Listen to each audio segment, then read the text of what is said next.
Good morning and welcome to today's webinar on Make a Change, an early response to people using harm. My name is Tiff Ward and I am Membership Resolution Manager within Women's Aid, and I have the pleasure of introducing today's session. The webinar is 1 hour long and will end at 12 midday. We have a fantastic lineup of speakers, all of whom are part of the Make a Change project delivery team. This includes Make a Change service providers, commissioners, and the Respect team. The live transcript function is available during the session, and you should be able to see an option at the bottom of your screen to enable this. Please use the Q&A box to ask any questions you may have. There will be a bit of time at the end of the session for some questions, and for any that we don't have time to cover, the Respect Make a Change team will get in touch after the event to respond. In addition, the Respect Make a Change team will also share their contact details, so you can get in touch with them after this event with any questions or queries you may have. We are recording this session, and the recording will be shared along with the slides with any attendees after the event. Women's Aid have been a strategic partner of Make a Change since 2018, when we came together to develop the model in partnership. Make a Change takes inspiration from the Change That Lasts approach, which is focused on putting survivors' needs at the centre of our services and responses. By coming together in partnership, we have created an early response to perpetrators that keeps the safety of survivors at the heart of the model and the centre of our interventions. The Respect standard recognises survivors are the primary beneficiary of work with perpetrators, and that they are also the key source for validating change. Linked to this, an aim of Make the Change is for local survivor services, including Women's Aid members, to provide the concurrent survivor support that is essential to doing safe work with perpetrators. Where a local survivor service wants to and can be part of this vital work, they will deliver the integrated support service for survivors. This approach brings together the survivors' respective expertise and situates survivor support within the respective expert service. This strengthens partnerships between local domestic abuse services and local referral pathways, and is designed to build on rather than replace existing provision. Through the Make a Change project, we're learning that this way of working connects survivors to their local support service much earlier. Where survivors are proactively contacted for the offer of support alongside their perpetrator progressing through the Make a Change programme, several were not previously aware of the local domestic abuse support services that were available to them. In today's session, you will hear more about this way of working from Women's Aid member Trafford Domestic Abuse Service, who work in partnership with Talk, Listen, Change, the local perpetrator provider. I'm going to hand over now to Rebecca, who is head of the Make a Change at Respect, and will now share an overview of the Make a Change model and programme of work. Thank you. Great, thank you so much, Tiff. And hello, everyone. It's fantastic to see so many of you here today. I'm Rebecca Vagi, and I'm the head of Make a Change at Respect. And before I dive into talking about the Make a Change model, I'll just say a few words about what we do at Respect for those of you who may not know or be familiar with our work. So we are a UK charity that is dedicated to stopping perpetrators of domestic abuse. We've been doing this work for over 20 years now, and our vision is for a world where everyone is free from domestic abuse, where it's never okay to control, to harm, or to cause fear. We want a world where those who perpetrate domestic abuse are stopped, are held to account, and are given the chance to change. And to do this, we need a range of perpetrator provision. Ideally, we need this in every locality across the country. And Make a Change is just one of several projects at Respect and ways that we are making this happen. So as Tiff said, I'm going to tell you a bit about the Make a Change model. We came together with Women's Aid England in 2018 to create Make a Change, to address gaps in provision, to meet the needs of more people, and to ensure that survivor safety remains at the heart of our work. So we create an early response to perpetration by bringing the point forward in which people seek help. And how we do this is through the Make a Change model and its 3 strands. So I'll give you a very quick tour of that now. So if you look at the image on your right, we have the 3 strands, starting with the expert support work that we do, which includes direct work with perpetrators, and it includes the vital accompaniment of survivor support that is offered to survivors alongside their perpetrator progressing. So this is the partners and ex-partners of the perpetrators accessing our behavior change program. And this service is called the Integrated Support Service. And one of our key aims, and how we've partnered with Women's Aid, is one of our aims is to bring together local survivor services in local areas to work in partnership with the local perpetrator service to deliver that integrated support service. And by doing so, we are situating the provision in the expert service in that locality. You're going to hear a bit later today from Anna, who works at TDAS, a Women's Aid Survivor Service in Trafford, and she's going to give you a bit of an overview and some insights about how she works and her service works in partnership with TLC in our Trafford site. We also deliver a workforce development strand, and we know that agencies and organizations and professionals have a key role to play in the identification and response to domestic abuse. We offer a training course to upskill professionals and to build their confidence to safely work with perpetrators so that this doesn't cause any further harm to survivors. And it also encourages them to seek help. Often professionals can act as a bridge to our services. We also offer a community outreach strand, and this includes making the local community aware of the support and the help that we have available. So this is one of the ways that we bring that early response and people to our services much earlier by connecting with community groups and raising public awareness of domestic abuse and of the support available. And we do this by delivering a workshop with community groups and participating in local campaigns and promotion work.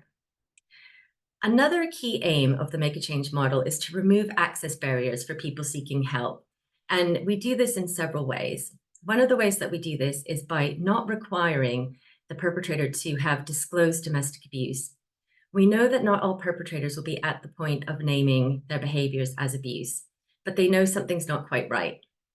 So what we have done is we have built in the naming and owning of domestic abuse into the perpetrator program, the expert support program that we developed. And it's for this reason that our materials, so if you look at our website, for example, you'll see and note that we intentionally do not use the term perpetrator or domestic abuse so that we can encourage people who haven't yet come to recognize that as such to access our program.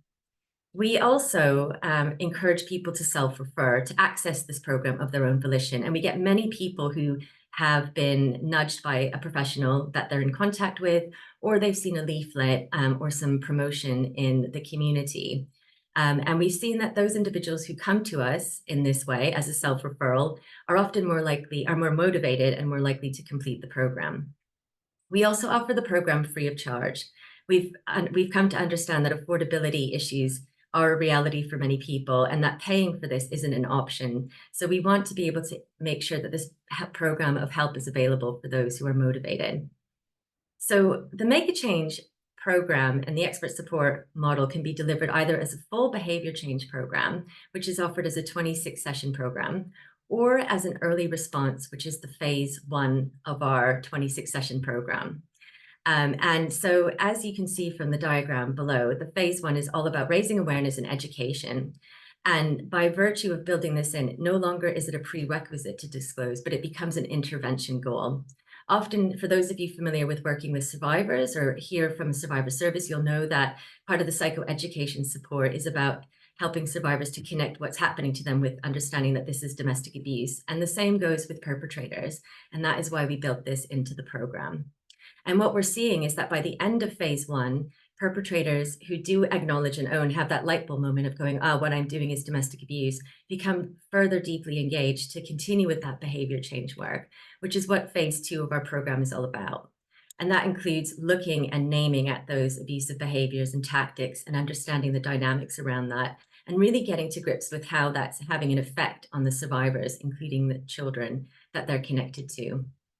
The third phase of our program is a 6-session program, 6 sessions focusing on children and parenting. And this is suitable for people with or without children, because often perpetrators will have connections to friends and family and children through friends and family, or it'll help them reflect on their own childhood experiences.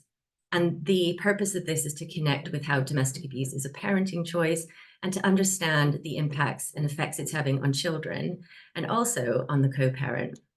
And just to say as well, so the way that we can deliver Make a Change is that it can either be as a full 26 session program or as an early response. So where we are connected to a Respect member service, for example, and they're already working in a locality, but perhaps they require that disclosure for domestic abuse, they can bolt on phase 1 of the program to their existing program to increase access to those so that it doesn't require a disclosure. And we are working in this way with several Respect members, which I'll show you in a moment. So next slide, please. So we have done a lot of work over the last year to develop an outcomes framework for Make a Change. And this is reflected in our theory of change, our outcomes framework, and monitoring tools that we have refreshed. And so we collect a range of data across those different strands of work.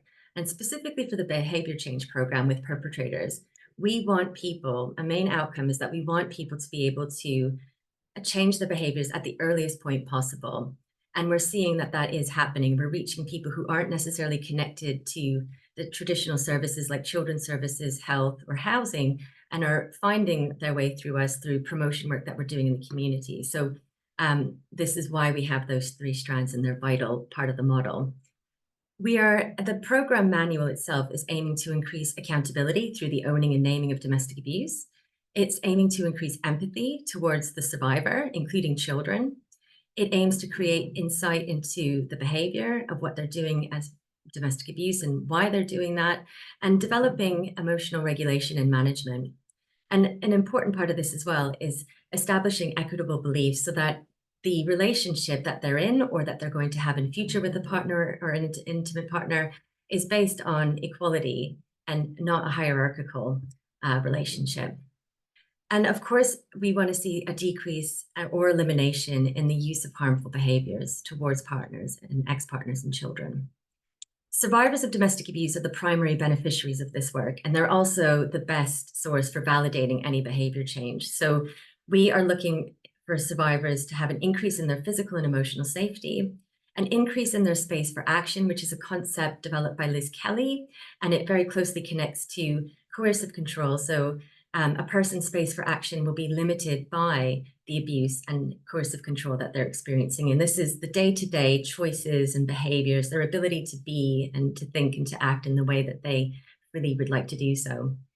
And we also hope to see, and we do see, an ability to make more informed choices. And it's through the vital work that the survivor services provide that enable that to happen by being realistic around what they can expect to see in terms of changes with their perpetrator and safely sharing information with the perpetrator services about how the survivor is experiencing the perpetrator while they're going through the program. In terms of our workforce development and community outreach strands, so the key aim here is to raise awareness of domestic abuse in local communities with professionals and community members of the public. We want to increase confidence in being able to respond to this and to know what services exist and to refer and signpost appropriately. And both of these strands are designed to increase referrals to the expert support program. So next slide, please. So we currently deliver Make a Change in a range of different areas. And so we previously had an initial pilot where we delivered Make a Change in Lincolnshire and in East Sussex. And unfortunately, due to an absence of continuation funding, we brought those services to a close.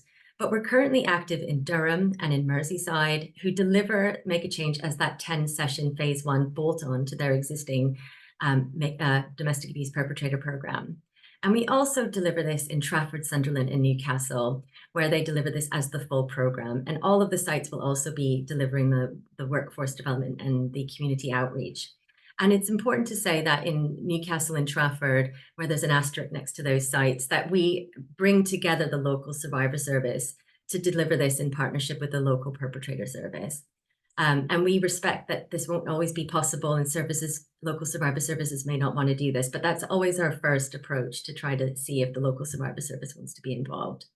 And I should say as well, it's thanks to generous funding from the National Lottery that we're able to deliver this work in all of those sites, except for Newcastle, which is a recent new site that we launched a couple of weeks ago, in fact, and open to referrals there.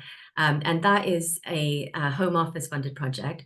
And we also have generous funding in Trafford from a contribution funding from our local Trafford Council commissioner there. So we are working to a range of different commissioning models, and we're going to share with you today, after today, a commissioning pack that goes into a bit more detail about that.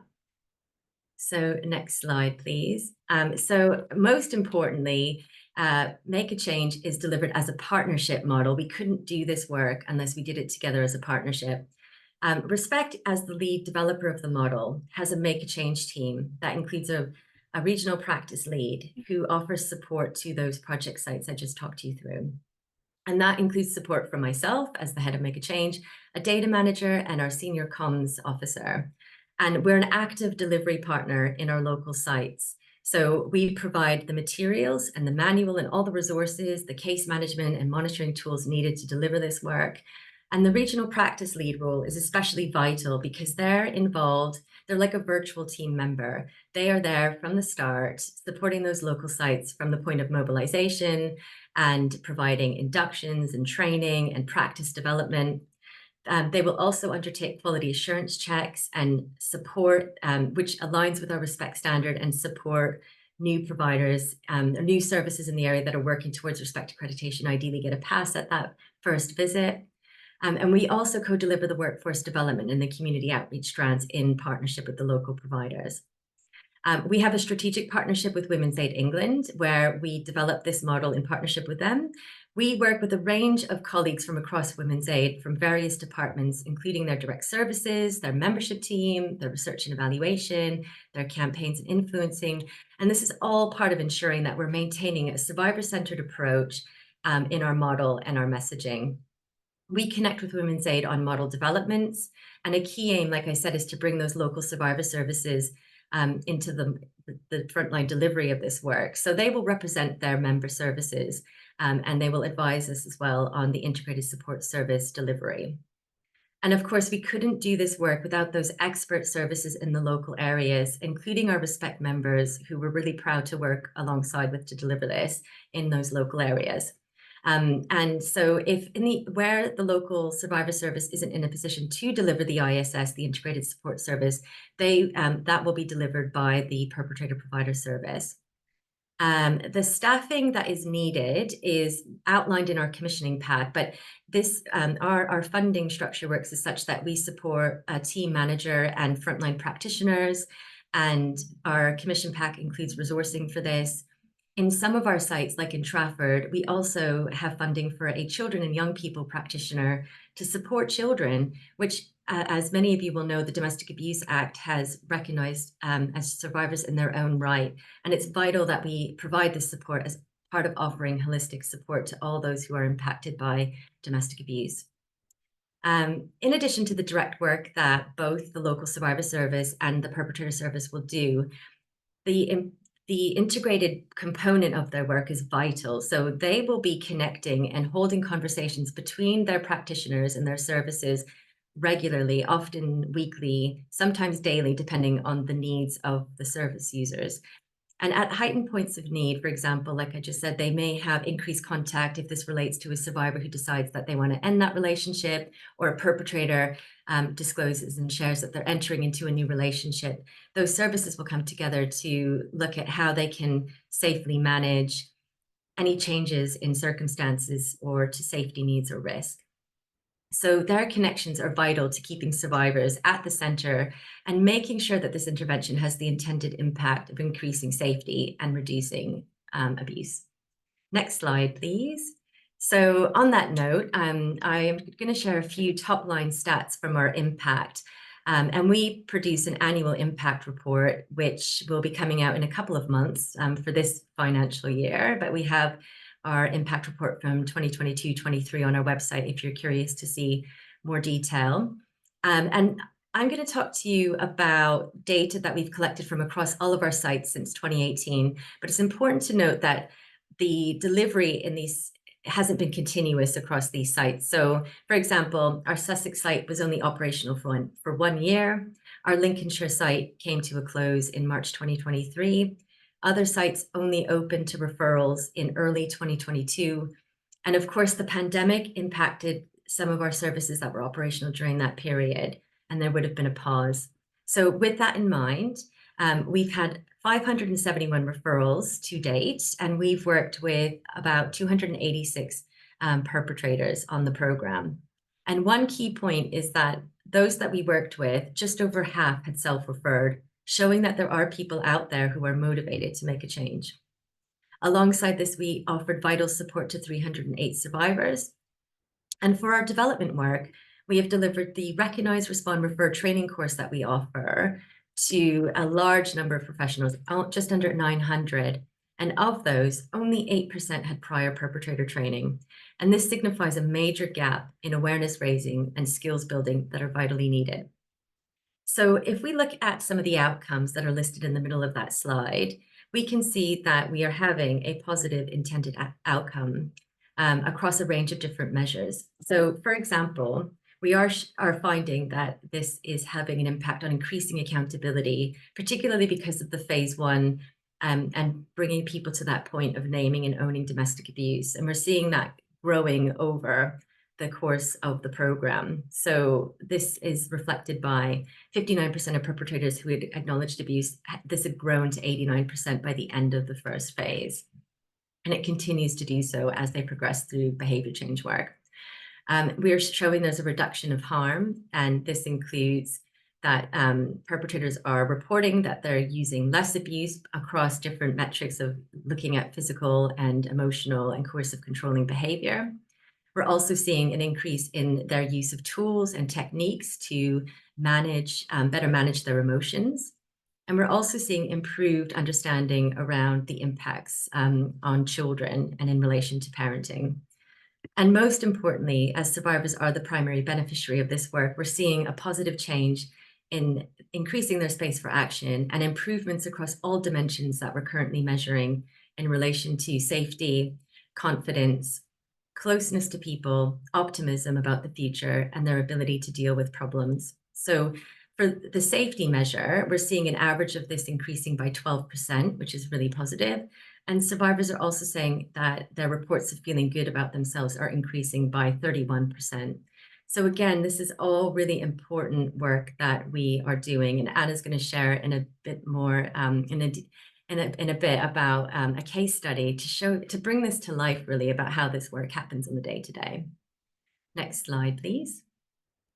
So this is my final slide before I hand over to Vicky, our partner from TLC in Trafford. But I'm going to leave you with the quotes that we've received. We have many quotes that we've received from perpetrators and survivors who've accessed the program from across the areas that we work in. And so the first quote from a perpetrator reflects about how he has found this course to be truly transformational, and he took a pause and decided not to jump into his next relationship once his marriage was over. And that's quite a key part of the work that we do, where some survivors, not all, people will remain in the relationship and some will decide to leave, that we can help facilitate safe separations and help bring perpetrators to a point of accepting that that relationship is over. And our measurement tools also look to monitor and measure for if we are able to reduce post-separation abuse, which we know, unfortunately, many survivors experience when they leave that relationship. And this person continues to say that they felt the contents of the course reached me in ways that other therapeutic models and approaches could not, as it kept me rigorously honest about my past. A survivor has quoted and said that I would have never got in touch with the service if they hadn't got in touch with me. So again, a lot of the times that we reach survivors is through their perpetrator contacting the service. And they often didn't know that a domestic abuse service existed in their local area that they could get support from. So we're ideally reaching more survivors through this work. It has been helpful to understand more about the program and to talk about things that have been concerning to me. And I have also liked that I could share the positive changes. And then in terms of the workforce development that we do, we've trained, like you've seen, just under 900 professionals And a lot of them speak to this point that we've shared today, that I will be more confident in speaking to clients who may be perpetrators, especially knowing that there is something that can be done and somewhere to refer people to for specialist support. So it's really key that professionals feel able to identify the signs and then have the confidence to have that conversation in a way that doesn't cause further harm to survivors. So thank you very much. You're going to next hear a recording from Vicky, who is our delivery partner at TLC in Trafford. And she's going to tell you a bit more about the service delivery in Trafford. Hello, everybody. I've been managing Make a Change in Trafford for the last 2 years, and I just wanted to offer some reflections on the programme, in particular the first phase of the programme, but unfortunately I'm not able to be there with you in person, so we thought we'd do a quick video. So I think that having a self-referral pathway is actually a vital part of Make a Change, and it is actually more likely to lead to better outcomes. Self-referrals, they're already somewhat invested in their change journey. They've already made that effort to actually seek help, whereas others who may have needed a little bit of persuasion or coercion often have that limited buy-in to the process, and can often lose motivation once that external motivator has actually stepped away. I'd say that Make a Change is a little bit more unusual compared to other DAP programs. Being from TLC, we have a number of programs ourselves that are DAPs, so I'm not criticising any DAPs. But I do think that because we don't actually require that initial disclosure, and that phase one is very much a gentle introduction around the themes of abuse and self-care.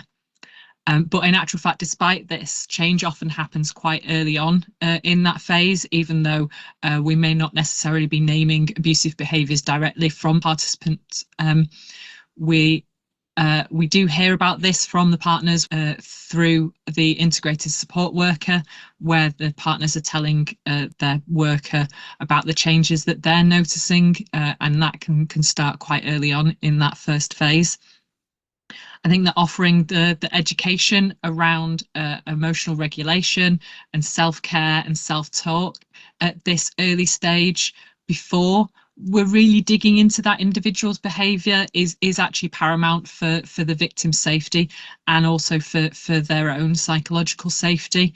If we are impacting on the client's psychological safety, that could then impact on the victim's safety. So providing these tools at this point is vital. And also we often come across clients who will say, but I've never hit her.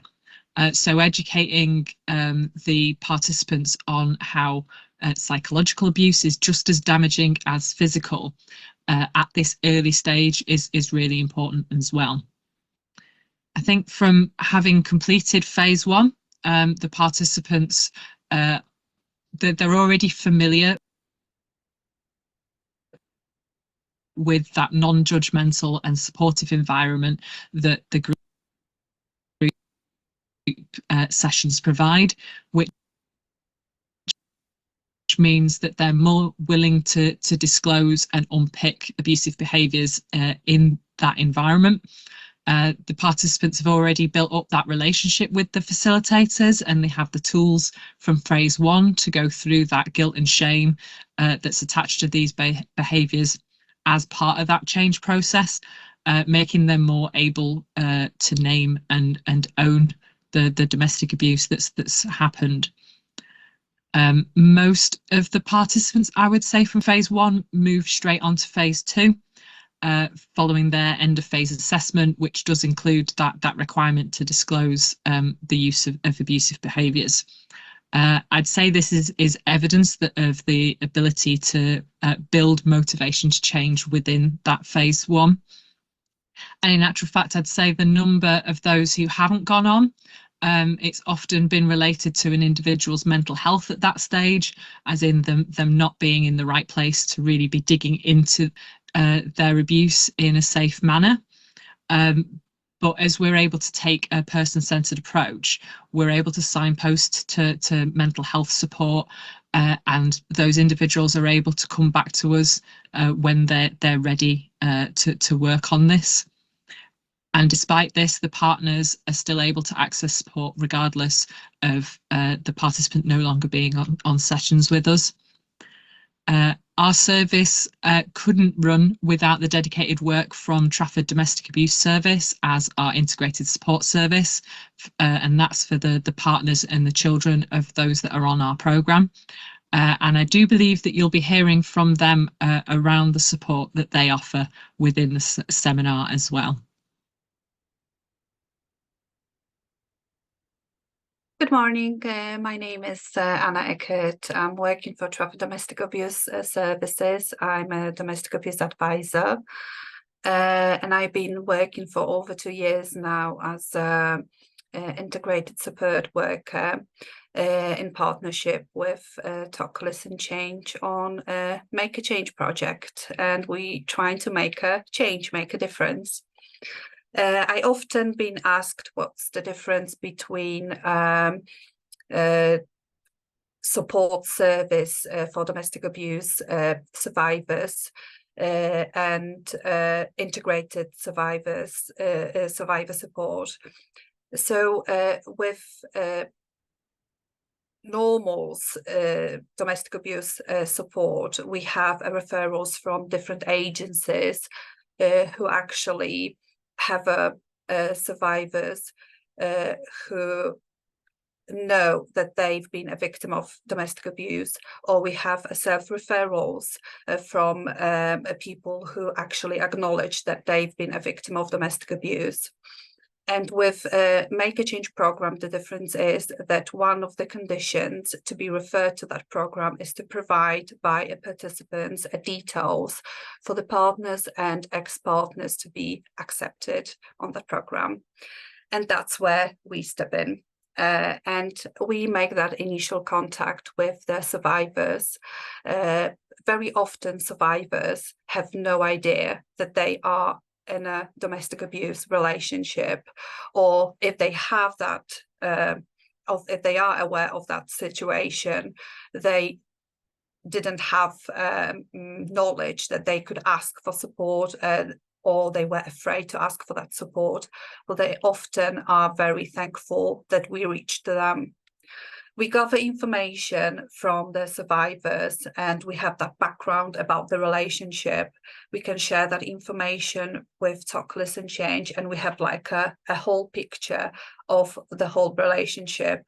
And that's the advantage in this program as well, because obviously the survivor is the best person who can provide us information if the program is actually working, if the perpetrator is changing, even if it's an ex-partner, because obviously the program can provide, as we know, support for the perpetrator.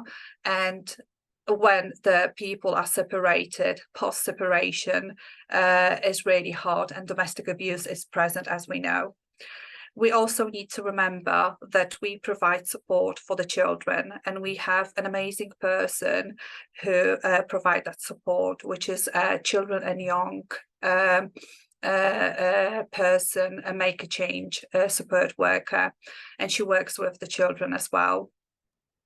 I would like to give you a little bit of information how we work through a scenario of Linda and Tony case.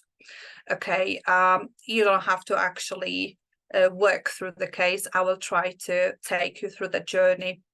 Okay, we have Tony and Linda who've been together for 21 years. They've been abused present through the whole relationship.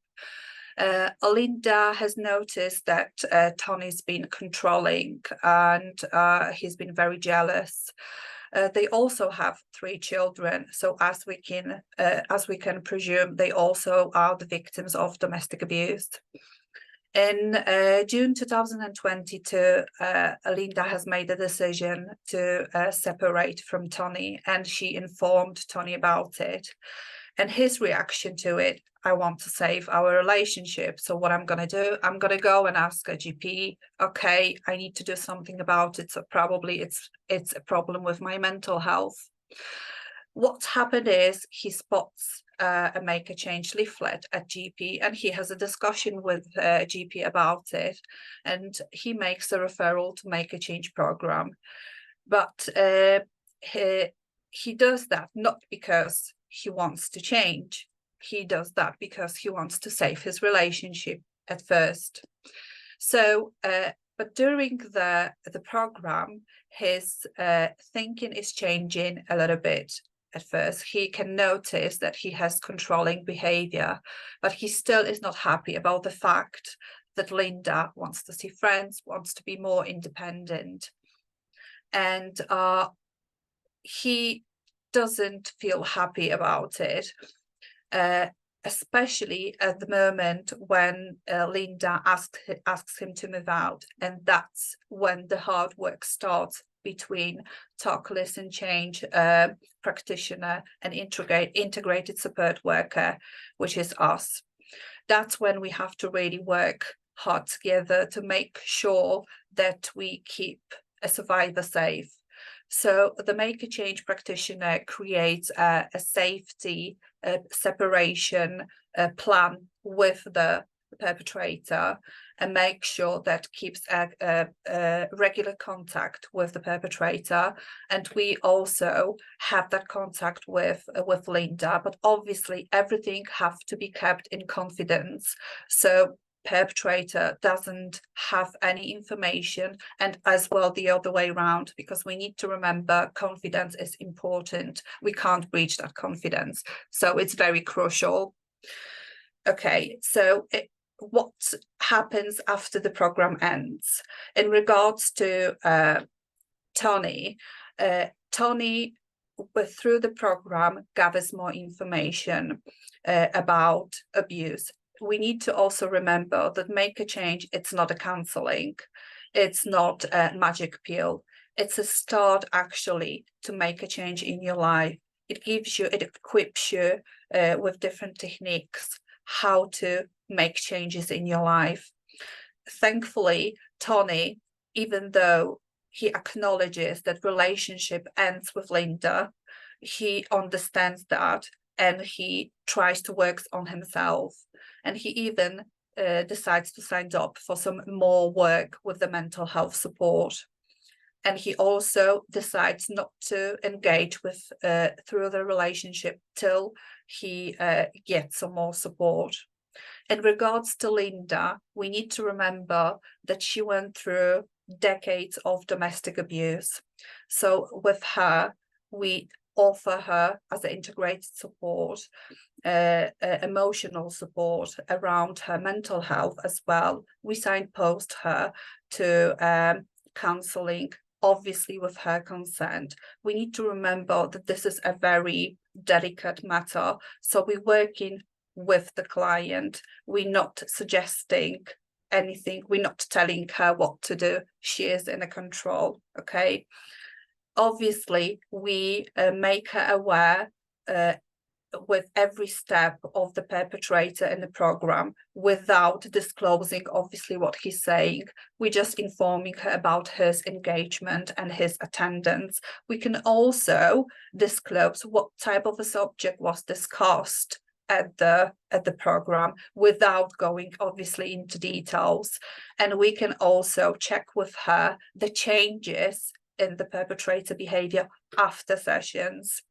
We need to remember that sometimes a perpetrator can use Make a Change program as another way to abuse a survivor. So that's why this is so crucial to have that contact with the survivor.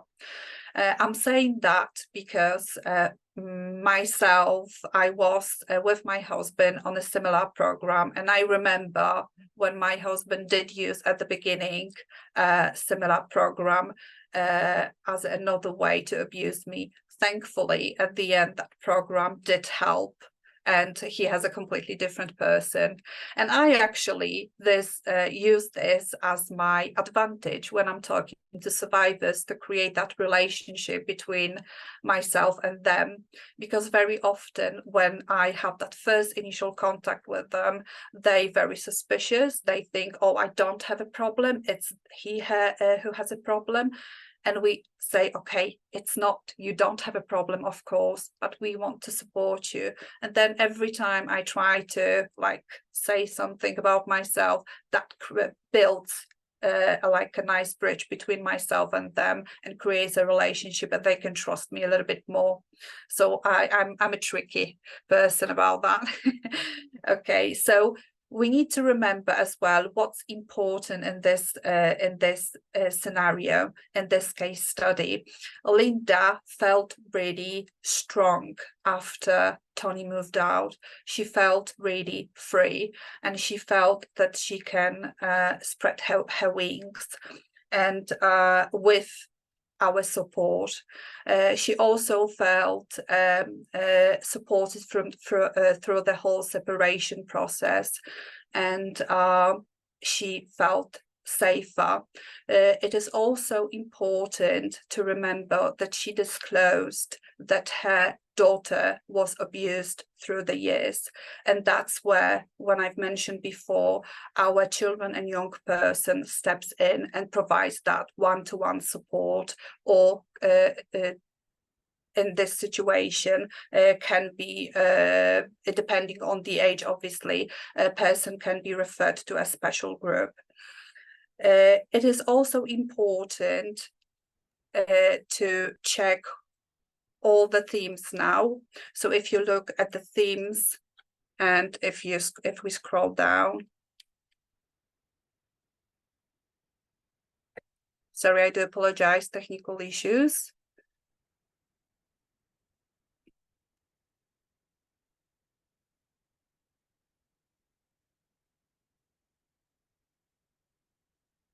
Would you like me to read them out, Anna? Yes, please. The themes and so we've got early response doesn't mean intervening at the start of domestic abuse. Okay, so I'm fine now. Okay, so the Tony and Linda study just demonstrates us that early response doesn't necessarily mean intervening at the start of domestic abuse happening. However, Tony had been using abuse towards Linda and her children for over 20 years, and this wasn't noticed by services. It wasn't until Linda indicates she wants to separate that Tony seeks help for his mental health and spots leaflet at his GP practice. And as we well know, separation is a risky time for survivors. If the leaflet had used the words domestic abuse and perpetrator, would Tony have thought the service was for him? We can assume how we pitch this part of how we encourage perpetrators to seek help. It highlights the importance of health services raising awareness. We know health professionals are increasingly under strain and pressure and limited in their time. Having promotional materials such as posters, leaflets, and an advert on GP screens, for example, are ways of making the public aware of our service exist. And our data shows people do self-referral for help. Our expert service were able to work together to help facilitate a safe separation. Linda indicating she wouldn't have felt able to go through with the separation without our support. And Tony saying he would have ended up in police custody without Mac's support. So in the sense, we are preventing the escalation of more harm and costly outcomes. This also highlights that survivors are living with abuse for far too long. We need workforce development and community outreach to widely promote domestic abuse service, so people know these exist and can consider reaching out for help much earlier. Thank you very much for listening to me, and now I'm gonna pass to Lindsay Smith.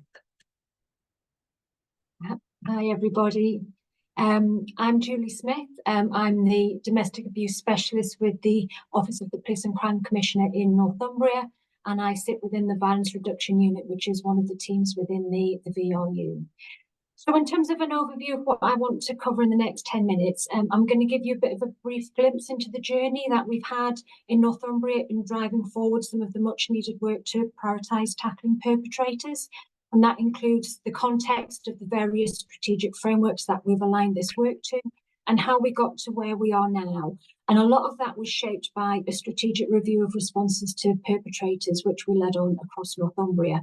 And I'll highlight just a few of the reasons why it's so important to pivot towards perpetrators.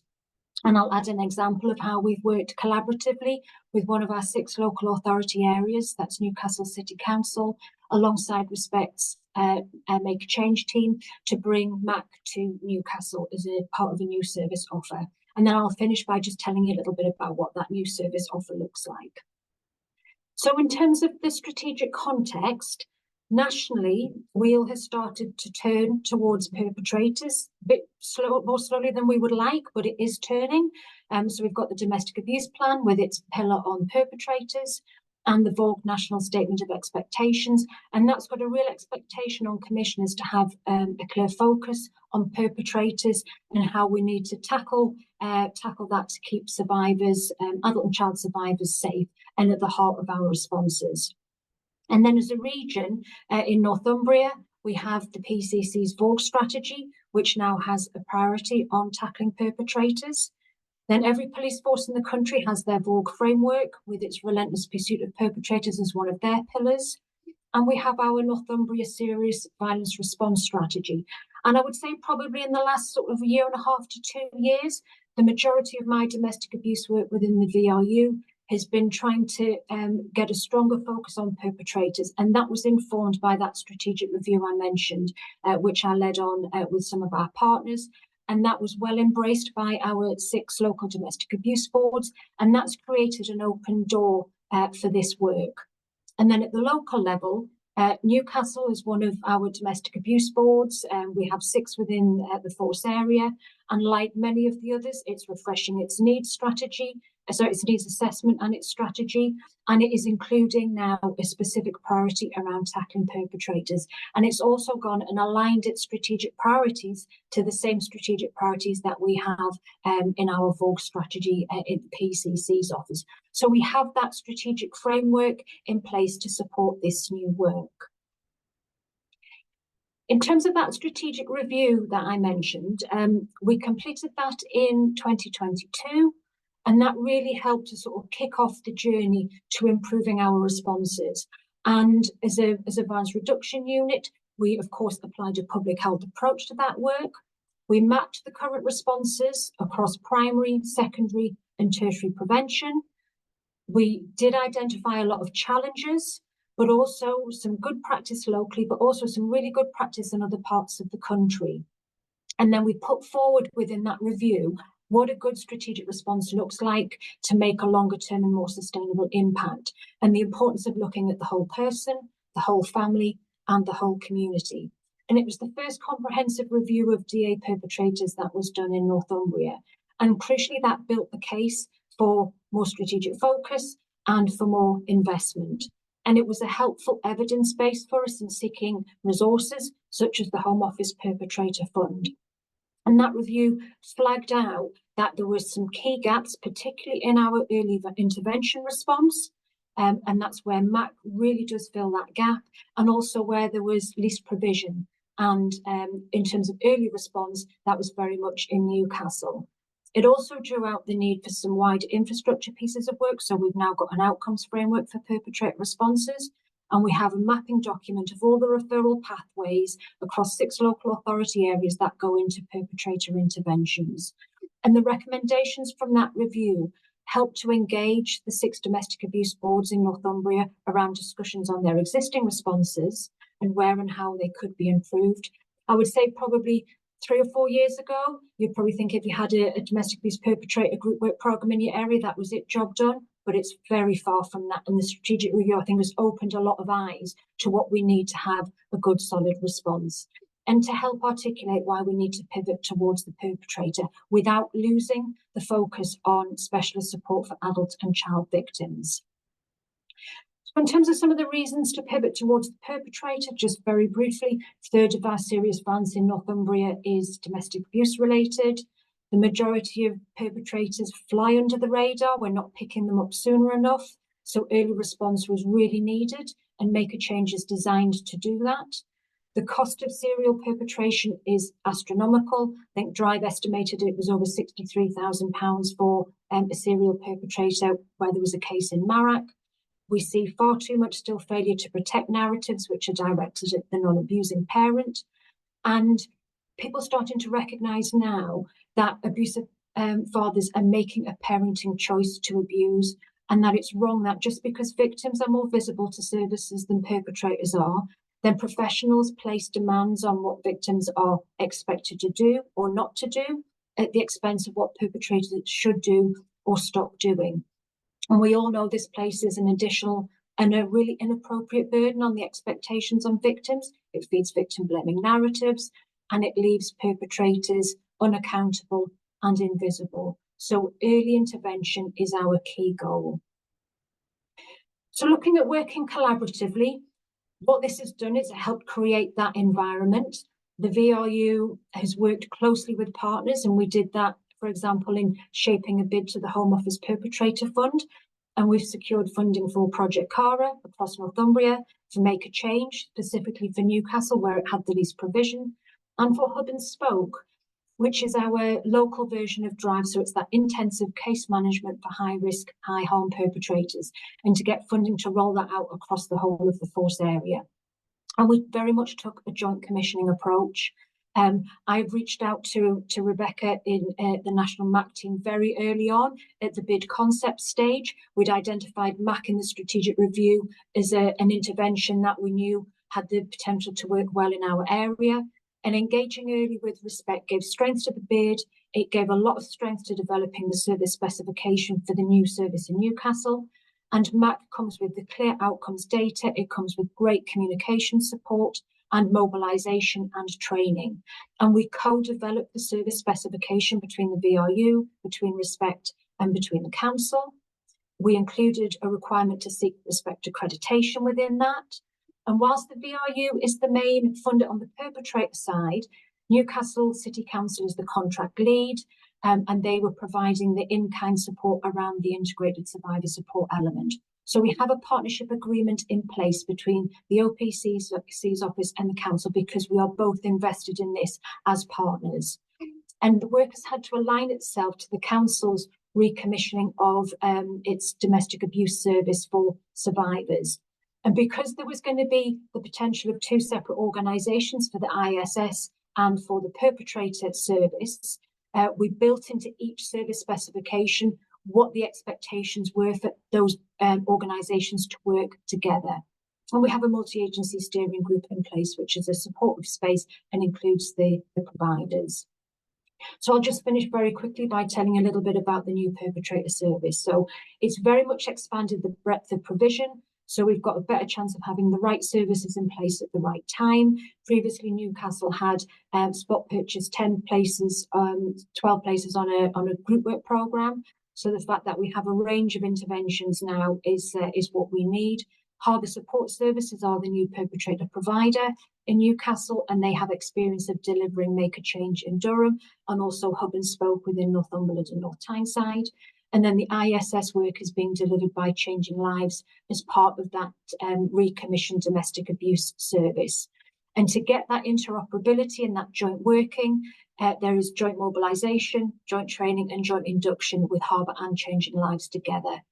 As Rebecca said earlier, this is very new. The service just went live a couple of weeks ago, but there's one front door for perpetrator referrals, for self-referrals and agency referrals, and the offer includes Make a Change, Hub and Spoke, and some flexible one-to-one support to give that extra capacity for those who might not meet the criteria for hub and spoke and MAC. And then as a real benefit, that community awareness raising element and the recognise, respond, refer training will help to widen out those referral pathways and also generate self-referrals. We've got funding until March 2025, and we hope that's going to be able to give us a bit of time to build that case for longer term funding. And I'm happy to take any questions alongside the rest of the panel. Thanks so much, Julie. That is brilliant. We've now got a few minutes left, 5 minutes, to do some questions. So I'm going to stop sharing the screen. Just bear with me while we get people in the room.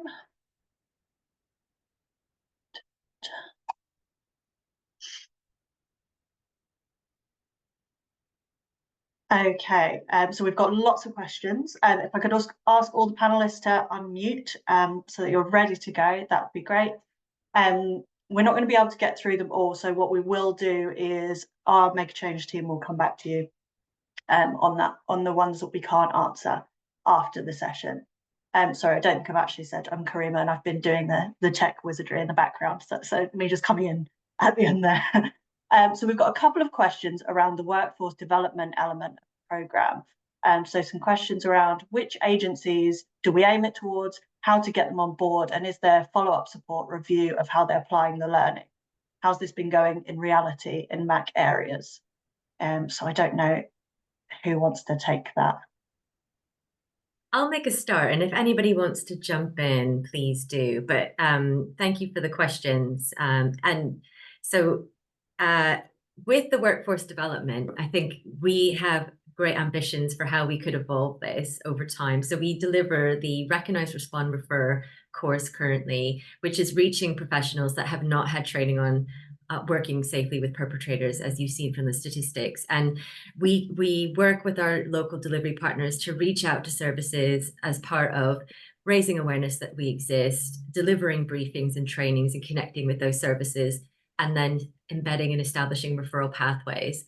And we are predominantly working with, we work with a range of different services. So this includes, but our primary services relate to children's services and early help teams in particular, and also with health and primary care, secondary care. We have connected with passionate GPs in our areas who may have domestic abuse initiatives, may not. We haven't had an overlap where there is the IRIS project currently, but an intervention with that specifically targets GPs would be an ideal intervention to connect this work to, for example. But where we can work with an individual, we look at what can we do to raise awareness with your colleagues and to formalize referral pathways. And what we would love to do is to do more dedicated work. And this connects to looking at how we could help with improving organization responses to domestic abuse. So across their organization and their systems, and looking at their policies, embedding routine training, supporting staff at the point of induction with understanding their role in relation to responding to domestic abuse, and also with looking at their role in the coordinated community response, so how they connect more widely with other initiatives in the community. And so we would love to do more dedicated work, and we would need more resource and capacity to do that alongside with our local delivery partners. Thank you. So there's a couple of questions around kind of, so one, for example, from Sarah saying, does this involve probation services? Some asking about what kind of risk level that we work with. And I don't know, Julie, if that comes into, you know, what you were talking about is commissioning that whole span of services that meets across need within your area. Yeah, absolutely. Yes, in terms of the Newcastle service, it will work across all risk levels. The ability to do group work and one-to-one, that more intensive case management, sort of for hub and spoke, and a lot of referrals will come in from probation for that. But some of those one-to-one sort of cases may then be suitable to go on to the MAC group work. There'll be others where the risks are more sort of standard and medium, and the group work is absolutely the right thing for them. With mobilising Project CARA, that will also create a referral pathway into MAC as well. within Newcastle, and we're quite excited about that because that's around, again, those more standard risk cases where CARA is an awareness raising workshop, but it's not behaviour change work. And there will be some people on those awareness raising workshops who do want to do more to address their behaviour longer term. So we'll be creating pathways into that. So yes, the Newcastle service will work across all risk levels. I'm mindful of the time, so I'm just going to say I see people putting comments that they need to leave. So I just want to say thank you so much to everyone for being here today. We're going to follow up and send you a commission pack, which should be ready in the next couple of weeks. And what we would love to do is connect with anyone here today who is interested to find out more. So if we have any local authority leads, domestic abuse leads, commissioners, take inspiration from what Julie shared and the amazing work that she's doing in relation to that strategic review and how you can start to build this into your domestic abuse needs assessments, your strategies, your commissioning plans. And we developed this for Respect members to enhance their provision. And we want to work with them to plug gaps, particularly where there aren't currently perpetrator provision in the local area. And we also want to work with Women's Aid members as well. So we want to expand, we want to work in partnership. If you're interested and want to know more, please get in touch. Thank you so much for being here today. It's been an absolute pleasure, and we hope that this is the start of further conversations with you. Thank you very much. Have a great rest of your day.